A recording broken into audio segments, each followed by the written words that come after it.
This week, we are going to talk about all things mortgage lending. And to help me with that, I have Jessica Jones with Cross Country Mortgage. And today, I'm going to ask Jessica questions that we all want to know. Jessica, Yes. all real estate agents say you need to talk to a lender first. I say that. So tell us why. Yes, you absolutely want to get started with the pre-approval first. That will establish your baseline of affordability. If you're shopping without a pre-approval, you could either be shopping above or below your affordable budget. Sometimes it's a very pleasant surprise to know that you could afford more house than you thought. And in other times, it's best to become a little more realistic of where you should be shopping. A pre-approval would accomplish both. So no one wants to be in a house, fall in love with it, and then figure out you can't have it. No, heartbreaking for sure. But what if you were shopping and then you found out you could get even more house than you You could thought? have that home with a pool. You could. There you go. Okay. But what does the mortgage lender need in order to give me the pre-approval? Great question. A pre-approval can take about 24 to 48 hours, but it really depends on how prepared the borrower is with their documents. To know what you need to bring, I like people to think in the rule of twos. We need your last 2 years of job history, last 2 years of address. We would like your last two bank statements, your last 2 years of tax returns and W-2s, and your last two pay stubs. Two of everything. That's a lot of twos. There's a lot of twos, but as long as you just think that way, you should be good to go. That's awesome. Jessica, what is DTI? How do you get it? How do you fix it? What is it? Talk to me about this. DTI means debt to income ratio, and it's one of our most important numbers in approval for a home loan. So what that is, an accumulation of your debt against your gross household income.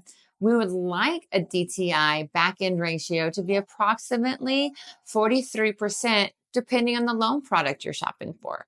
If your debt to income ratio has turned out to be higher than that, then it usually means it's time to chill out on your spending a little bit first, but there is a way to fix it.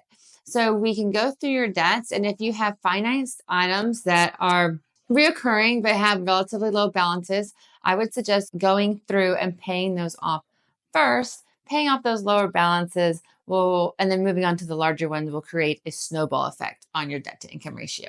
I think that so many people don't realize when they buy that new car or they finance that vacation that they're adding to that and they're changing the actual value of the home they can buy. You are absolutely correct. And we live in a world where all kinds of finance options for our lifestyle choices are available to us. So we have to be careful when we're looking at buying furniture that's been financed, or maybe a health or aesthetic service.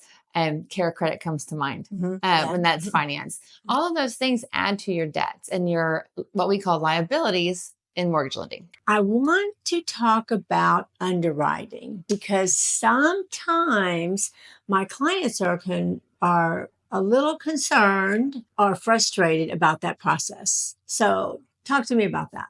I feel like you put it very gently because I'm sure your clients were pulling their hair out about that process. But yes, I'm happy to talk about it. So underwriting really is that final process of approval to get us to that closing table. They have to go through the file and make sure that all risks and liabilities for the bank pretty much have been satisfied. So they're asking you for all the stuff and because they're going through a set of guidelines. They are not basing this on their own opinion of what should be there. It's a very rigid set of guidelines that they have to follow. So it won't help to get another underwriter. No, it will not, because they're going to pull that same guideline out. Now, there have been occasions where my client felt like they had already answered that question.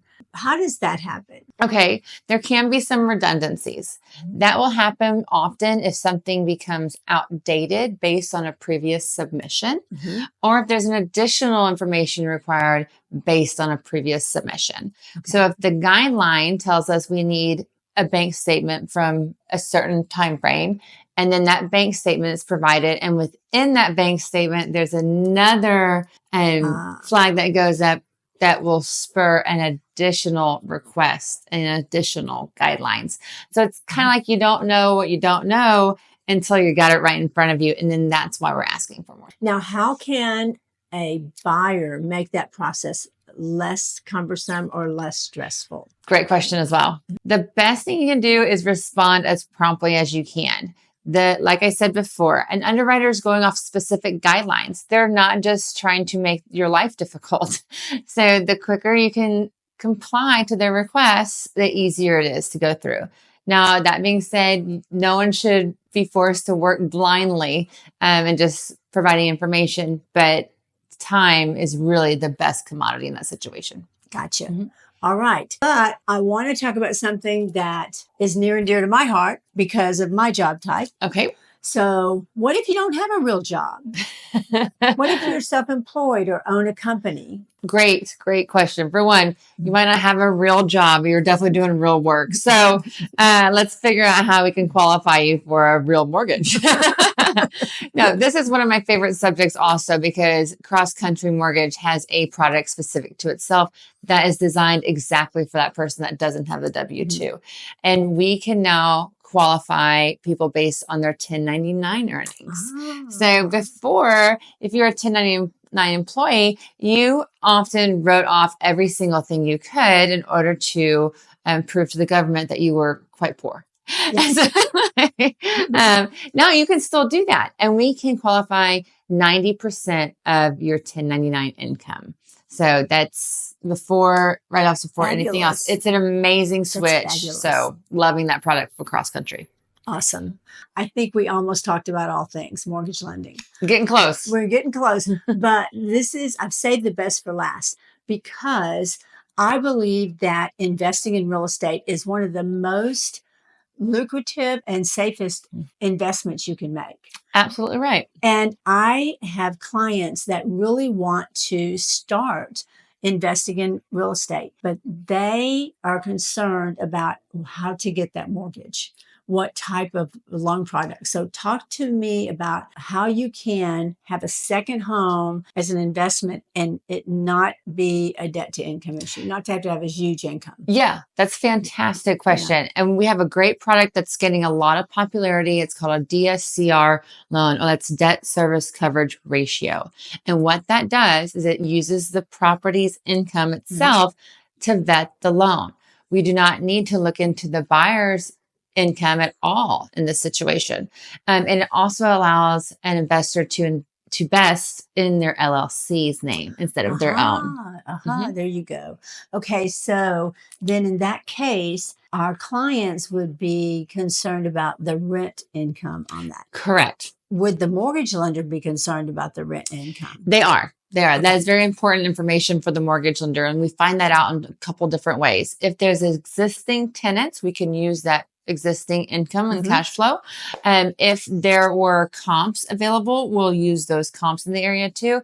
And then we'll also include what we call a rent schedule in the appraisal process.